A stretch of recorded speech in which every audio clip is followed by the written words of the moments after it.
Chapter 4, Relax Imposter Behaviours. My first conversations with James explored more of his imposter syndrome symptoms. Have you noticed yourself over-preparing for meetings or presentations? I asked, looking out for classic imposter behaviours. All the time, James replied. I know I spend far too much time preparing, but I don't want a question to catch me out, so I cover every possible angle over and over. It really sucks up my time. Sounds exhausting, I said. And how do you get everything done? I work late, and that often means my two young children are in bed before I get home. I'm not happy about that either, but it seems that that's the price of a successful career. People with imposter syndrome often struggle to find the right balance between doing enough to do the job well and doing more than is necessary, with diminishing returns on time invested. However, it's not simply the demands of a top job. Typically, the driver is a fear of making mistakes that could potentially expose them as a fraud. I asked James if he tended to be a perfectionist. Oh yes, he replied, I have very high standards, especially for myself.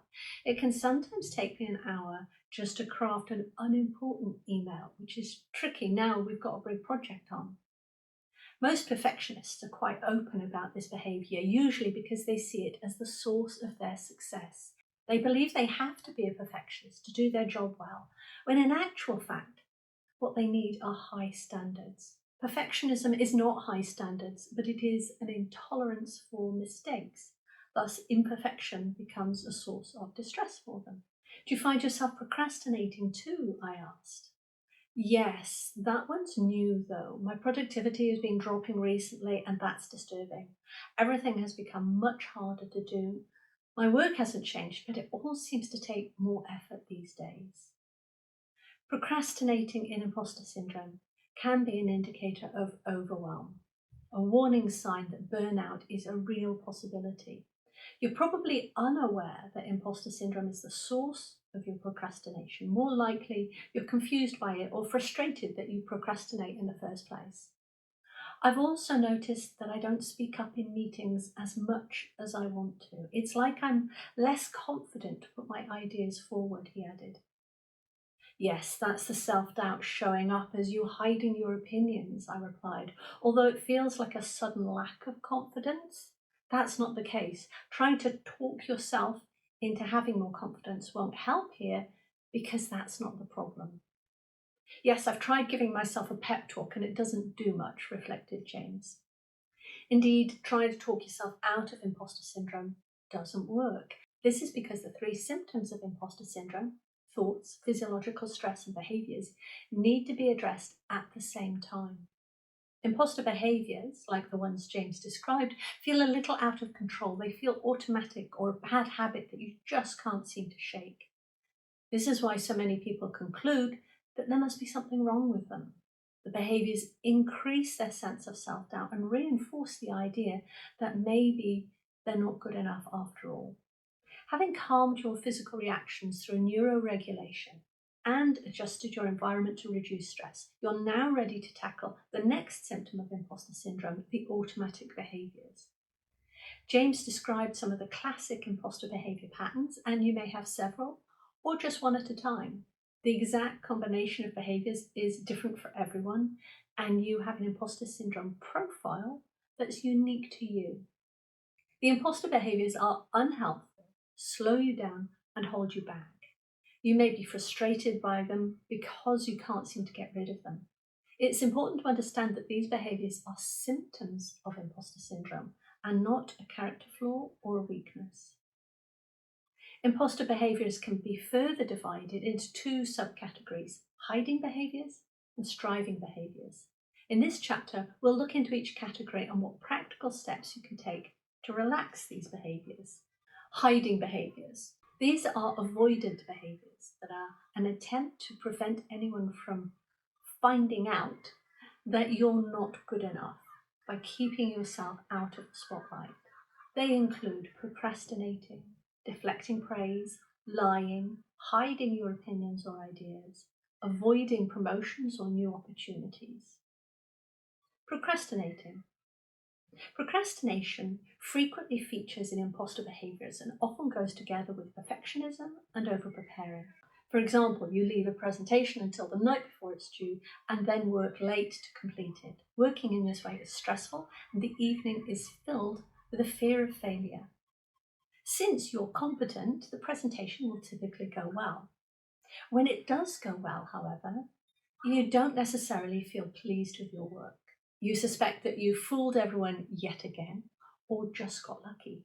So instead of feeling satisfied by a job well done, you remain anxious and still feel like a fraud. You might also worry that you won't be so lucky or get away with it the next time, further increasing your anxiety. If the presentation goes badly and you're criticised, then counterintuitively, it doesn't feel quite so bad. Of course, you don't enjoy the criticism, but internally, you have the excuse that it was a rushed job. It then doesn't feel like a real criticism of your true abilities and therefore not a real criticism of you as a person. This is the protective driver of procrastination. Other times, as with James, procrastinating can be due to overwhelm. You have so little energy left that it's a struggle to get things done and all your work takes longer.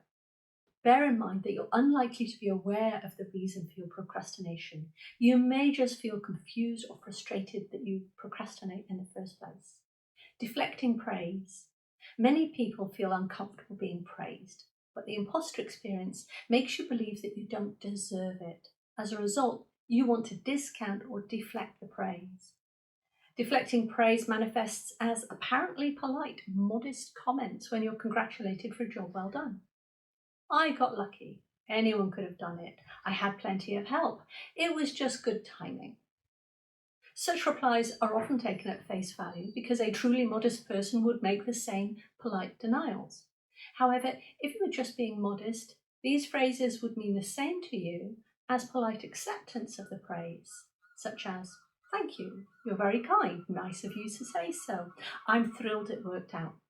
These acknowledge the compliment, but nothing more. If you feel like a fraud, however, your deflecting praise are to explain away your success because you genuinely believe that you weren't the real cause of it. You minimize your skill, time spent, effort made, or the complexity of the task. You worry that you couldn't repeat it and are waiting for the dreaded time when your luck runs out. You may put your success down to outside influences or think your work is only of value if you do it alone. Any help feels like cheating, which means you don't consider it a personal success. Deflecting praise is fed by the belief that you've not really earned your success. Lying. Children are told that it's bad to lie, but they discover that they can avoid punishment or disapproval if they do lie. It's how parents unwittingly teach their children to lie. When you fear people finding out about your mistakes, you may try to hide them and lie to do so. You might dread them being discovered, considering it's proof to others that you're not good enough. So you conceal mistakes rather than bring them out into the open. You may blame others, be evasive, or not mention your mistakes at all. It's not a deliberate attempt to deceive, gain something unfairly, or to be malicious. It's simply a coping mechanism to protect yourself from disapproval. Imposter sufferers will try not to make mistakes in the first place. Indeed, the only personality traits researchers could link to imposter syndrome was that sufferers are highly conscientious about their work and hold high standards. When you do eventually make a mistake, however, your fear of being discovered could take over and trigger your nervous system. You know you should be honest, you want to be honest, and yet your fear of being found out to be a fraud is greater than your desire to be transparent. And lying is the knee-jerk response to this fear.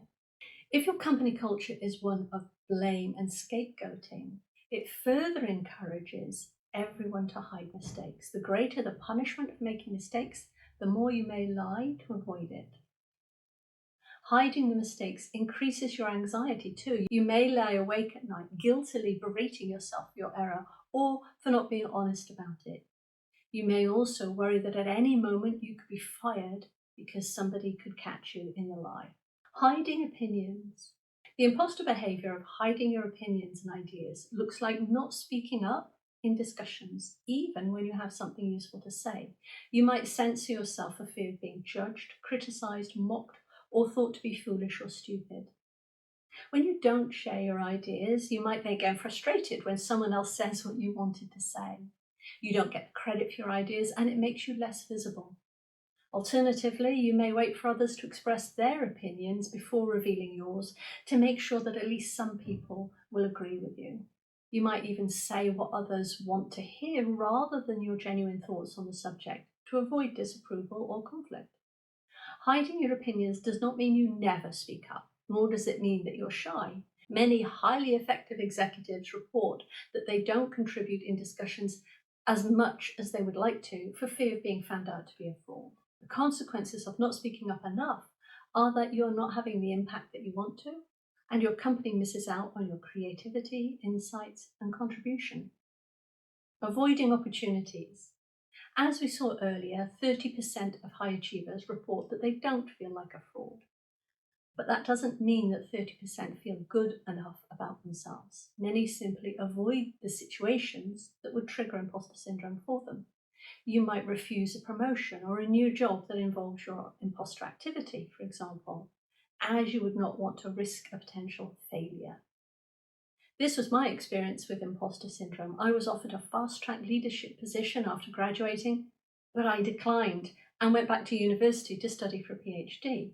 The risk of failing as a leader was too uncomfortable, even though I didn't recognize it as imposter syndrome at the time. Avoiding opportunities might entail cancelling interviews, using highly creative excuses. As a consultant or business owner, you might not quote for projects, even though you're fully capable of delivering them. Like me, you could be unaware that you're avoiding difficult situations, and it seems like you're simply making more interesting choices.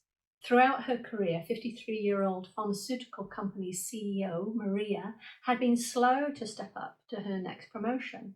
Even though her career was successful in many ways, Maria knew she'd gone more slowly than she could have. She estimated she'd delayed each promotion by about 2 years and realised that she could have reached her CEO position 12 years earlier, which would have been an exciting and satisfying career journey for her. She also calculated that she'd effectively missed out on well over $1 million in salary over that time through being slow to accept the opportunities offered. This is not to say that an extremely fast career progression is the only yardstick, just that Maria realised that she'd held herself back from what she was capable of due to her self-doubt. Some people stay in one company or even one role for many years despite feeling uncomfortable or no longer enjoying it. If you believe that you got your job by mistake or through good luck, then you may convince yourself that no one else would hire you if you tried to make a change, and so you stay stuck. Avoiding opportunities will show up in any area where you feel you're not good enough. People sometimes call this self-sabotage, which is unhelpful because it suggests that this behaviour is a character flaw rather than a symptom of imposter syndrome. Striving behaviours. Striving imposter behaviours are an attempt to make yourself better somehow. You judge that you're not good enough and think if you work harder and make no mistakes, then you can rectify this. The problem with these striving behaviours is that they're exhausting. You work hard for longer than is necessary and worry more and more about your work. Typical striving behaviours include perfectionism, over-preparing, comparing, not having enough, pushing through. Perfectionism. You may be a perfectionist about your appearance, which is the most recognised form of perfectionism. You're well-groomed, immaculately turned out, and get upset when your clothes, hair, accessories, etc. become messy or dirty. You might extend that perfectionism to your possessions, such as your house and car, and to your children and spouse. Not all perfectionism is visual, however. You may be relaxed about your appearance, but be a perfectionist about being right and knowledgeable. Similarly, you can be a perfectionist about your work performance, fitness, social interactions, and more. The key identifier for perfectionism is an intolerance for your mistake, which distresses you. Perfectionism is a common imposter behaviour. You may agree logically that absolute perfection is unrealistic and impossible to achieve, but somehow the impossibility of it doesn't apply to you. Internally, you feel that you do need to be perfect. You might call it high standards and consider it a virtue or even part of your personality, but it's neither. High standards are a great goal to aim for, but perfectionism is the need to be flawless and the anxiety and frustration when something falls short of that. In that, you assume that imperfection is proof that you're not good enough. You criticize yourself and fear that others will see your imperfect results and reject you for being a fraud. Over-preparing.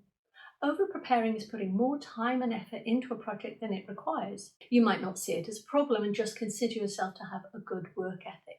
Indeed, traditional workplaces often won't see this as a problem either, valuing a thorough job. But over-preparing has a high price. You spend too much time working and it's massively inefficient.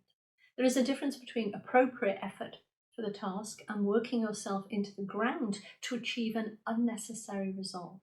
Excessive effort is unsustainable and easily leads to burnout and stress-related illnesses.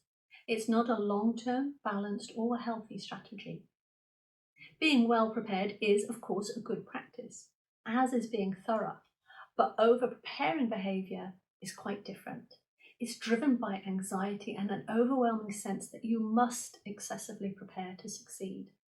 However, when you over-prepare, you likely notice diminishing returns, and the extra time spent preparing makes less and less difference to the quality of your work. As a result, you experience dread when starting a new project, anticipating how much this is going to cost you in time and effort. Sometimes people try to control this behaviour by procrastinating, so they won't have enough time to over-prepare before a deadline hits. However, this solution is accompanied by all the same worries and stress. Comparing. We live in a society that constantly compares. We measure, compete, and evaluate everything and everyone. Who is faster, stronger, smarter, more attractive, wealthier, you name it, we compare it. With imposter syndrome, you compare yourself with others just as most people do. Specifically, you compare other people's apparent success on the outside to the self-doubt and stress you feel on the inside. However, this is not a valid comparison because most people keep their innermost doubts a secret. When you take other people at their surface value, you oversimplify their emotions and assume their inner feelings match their outwardly successful appearance. And this is often untrue. When you compare yourself to your colleagues, it may seem that it's just you who feels like a fraud and you think you don't belong in this job, team, company, or at this level. When your colleagues are also high achievers, the differences appear even greater. You find it hard to imagine that these brilliant, confident colleagues feel anywhere near the internal conflict that you do. Of course, you don't see that they may be suffering from imposter syndrome too, because people seldom talk about their doubts and self-judgments. Not having enough. James's wife teased him about having too many letters after his name and his constant urge to get just one more qualification or certification. For James, it always seemed that the next qualification would finally mean he could prove to himself that he was good enough. But it never did. This less visible imposter behaviour is feeling like you never have enough. For example, not having enough qualifications, money, experience, companies, or material possessions. No matter how much you attain, you have a continued desire for more. Note that this is not about students getting their career starting qualifications. Not having enough qualifications refers to the urge to have more when you already have enough for your role and career aspirations. Indeed, I have several high performers spend over $200,000 on an executive MBA program. Although this MBA is a great career asset, these high performers enrolled hoping that it would make them feel less like an imposter and more like they belonged. Needless to say, they were disappointed when, MBA in hand, their feelings about themselves had not changed. Not having enough applies to money too. Some people unconsciously believe that more money will cure their dissatisfaction with themselves. While money can solve practical problems and make life easier, it doesn't help emotionally. This is why we see a cliched pattern of a wealthy person working hard to get their next million, 10 million, and then billion, and still not being satisfied. This pattern can be labelled as greed, often unfairly, because it can easily be the imposter behaviour of accumulation in an attempt to feel better about themselves rather than to revel in material luxury. With this behaviour pattern, each milestone you hit is never quite enough, and you're still emotionally uncomfortable. Your thinking is stuck in the false assumption that the solution must be even more money, qualifications, possessions, etc. Pushing through. The feelings that come up with imposter syndrome are uncomfortable, including self-doubt, self-judgment, not feeling good enough, anxiety, and the fear of being found out. You may attempt to escape these feelings by suppressing them entirely, gritting your teeth and pushing through. You hope that if you ignore the discomfort and carry on, then it will eventually go away. You push through the stress and focus on working harder for longer than ever before. Work develops a sense of urgency and you approach it tensely, sometimes with a feeling of dread. Challenges become threats to be overcome and not projects that could be fun to test your skills against. This is especially true if you think that imposter syndrome is the discomfort of still learning or growing in your career. Here you assume that once you are successful enough, self-doubt and all the other uncomfortable feelings will disappear. Once you are really successful, you say, then you will feel better. Unfortunately, because success does not change your feelings about yourself, this moment never comes. You can't out-succeed imposter syndrome. Being driven to succeed is often seen as a good thing by high achievers, but driven, in this context, means to be driven by fear of failure, criticism, public ridicule, or not feeling good enough. Many people are so used to being driven by fear that they mistakenly think it's normal or the only way to succeed. Culturally, men tend to be encouraged to ignore their feelings more, grit their teeth, and suffer any pain to get the job done. So they may be more prone to this imposter pattern than women. These imposter behaviours are not the whole problem, so the solution is not to fix them. It's better to see them as symptoms that you can manage until you're in a position to tackle the underlying cause of imposter syndrome. Gradual exposure. If you were to try to address all of the imposter behaviours at once, you'd risk overwhelm or triggering your nervous system. It's better to work through them one at a time. The best method I've found so far is called gradual exposure, a process used by therapists to help people with phobias. For example, say someone comes to a therapist to get rid of arachnophobia, the fear of spiders. The therapist doesn't start by getting them to hold a live spider. That would be too much and would immediately put the patient into a fight, flight, or freeze state.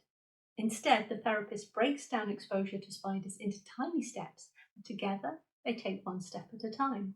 The first step might be talking about insects in general.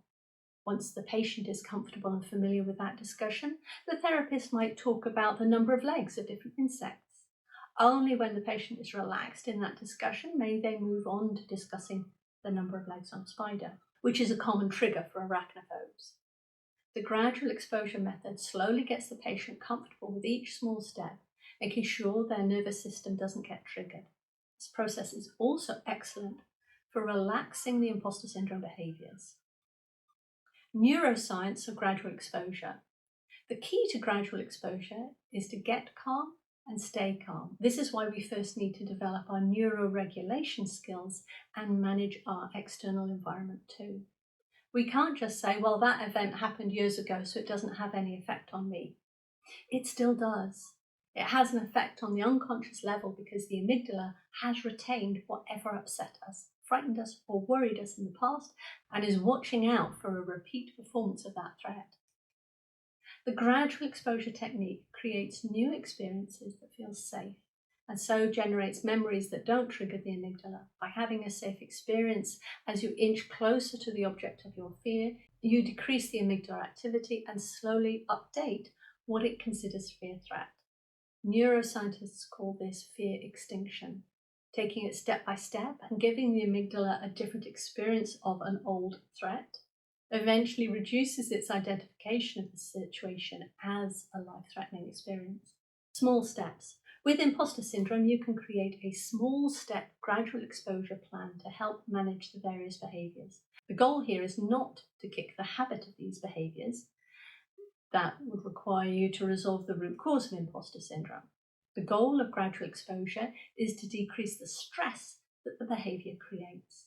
This breaks the cycle of imposter symptoms and brings a greater level of calm and control.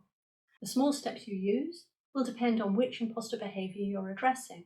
I recommend you take one behaviour at a time so as to avoid triggering your nervous system, which would defeat the object entirely. In gradual exposure, going slowly is best. Small gradual exposure steps for procrastination would be doing a little bit of whatever project you're delaying. This can be tackling manageable chunks of the project, as in the classic, how do you eat an elephant, one bite at a time? Of course, this needs to be done well ahead of the deadline, not in a last-minute rush.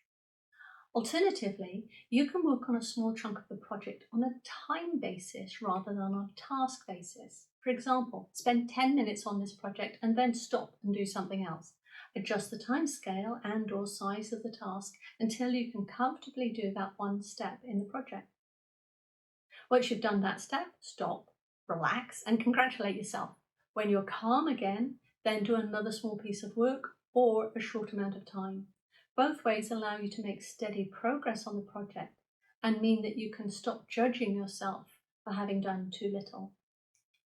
If your major behaviour is deflecting praise, the first step is to respond by simply saying thank you the next time you're praised. No other response, just thank you. After some practice, you can stop deflecting the praise in your head too. In other words, you're saying thank you internally as well as out loud. Later, you can add more conversational elements, such as saying what you enjoyed about the project, item, or event. Saying what you liked about something prompts your brain to look out for things you enjoy in your daily work. And preparing yourself for your next response to praise, you're also connecting with your satisfaction in your work, and this is a definite plus. In the same way, approach lying with little gems of honesty that do not trigger you. This behaviour is less responsive to the gradual exposure process because it's a stronger reaction to the root cause of imposter syndrome, which we'll discuss in the next chapter. However, becoming more aware of the times you defensively lie can be beneficial, so long as you don't criticise yourself for it. Remember, this behaviour is only a symptom of the stress that imposter syndrome is causing you. Hiding opinions. Hiding opinions is addressed by speaking up in small ways. Initially, you may need to do this outside of work.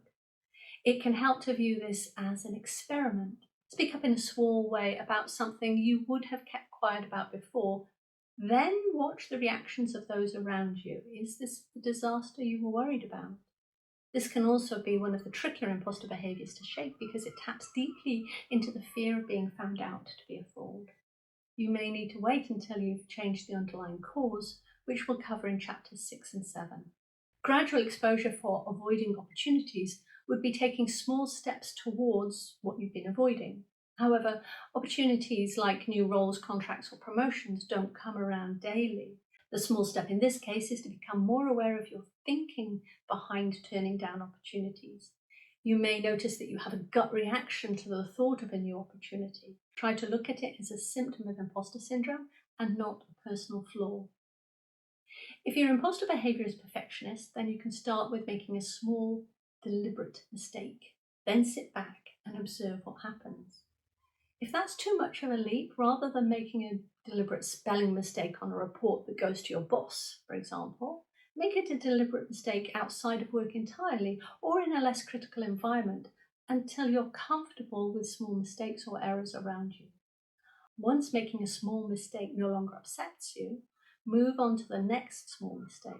Note that this does not mean that you drop your standards and start doing low quality work. These small steps are experiments to build your tolerance of mistakes so that the stress of perfectionism doesn't dominate your work. Tackling over-preparing with gradual exposure can simply be to prepare a little less and observe what happens.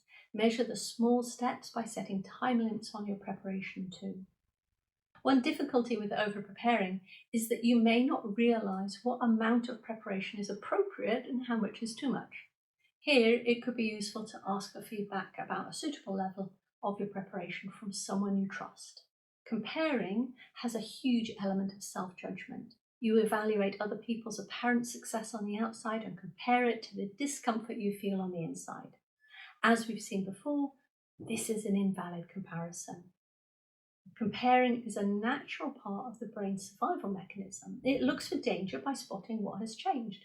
This means you can't just tell yourself to stop comparing. Instead of looking for differences and how you might not measure up, focus on the similarities between you and other successful people. See how many similarities you can find. This doesn't stop you from comparing, but it does make you feel close to others and helps you feel less isolated and more like you belong. Not having enough for successful people is often about qualifications or money. Small steps include noticing when you get the urge to take another course, for example. Realize that this urge is a reaction to stress. Spend enough time to get calm once more, and then explore the pros and cons of the course, understanding that it will not get rid of the nagging self-doubt. The more you cultivate this inner calm, the less you'll need to use qualifications as a coping mechanism, and you can choose any new courses or new income ventures from a rational point of view. The small steps to ease the habit of pushing through are taking short breaks and regularly creating time to calm your nervous system. The neuroregulation techniques in Chapter 2 are good for this, especially connecting all your physical senses to your environment. For all of these imposter behaviours, gradual exposure reduces the stress and the self-judgment that inflames imposter syndrome thinking. It encourages you to become more skilled at observing your nervous system state too. It's essential to only use gradual exposure when your nervous system is in the calm fellow state. This alone will help calm your overall levels of stress. You also don't want to rush gradual exposure techniques. It takes your amygdala and nervous system time to get used to changing its responses to what it once considered a threat. It's best to expose yourself to the fear and then sit back and process it. You may have to repeat the same experience several times until it feels comfortable and normalized. If you try to rush through the gradual exposure experience too quickly, you're likely to overwhelm your system and it might exacerbate the issue. High achievers are often keen to go fast, so you may be tempted to do one small step straight after another. At some point, that would trip you into fight, flight, or freeze state, which is just going to reinforce the amygdala's perception of danger. Faster is not better for gradual exposure. Calm patterns. The last 3 chapters have demonstrated how and why you can relax your physical body, control your environment, and calm down reactive coping behaviours. These steps alone dial down the stress and therefore lessen the impact of imposter syndrome significantly. Treating the symptoms simultaneously breaks the cycle and leads you to feeling calmer, lighter, and more in control. Have you noticed the underlying theme in the last 3 chapters? The common theme is neither criticizing nor judging yourself for any of the symptoms you experience. This is the secret to calming your physiology, environment, and behaviours. All imposter syndrome symptoms are a logical, natural response to a perceived threat or stressor. They are not flaws or faults in your personality. You're not broken. Now that you've calmed the symptoms and disrupted their self-sustaining cycle, you're ready to take the next big step and remove the root cause of imposter syndrome.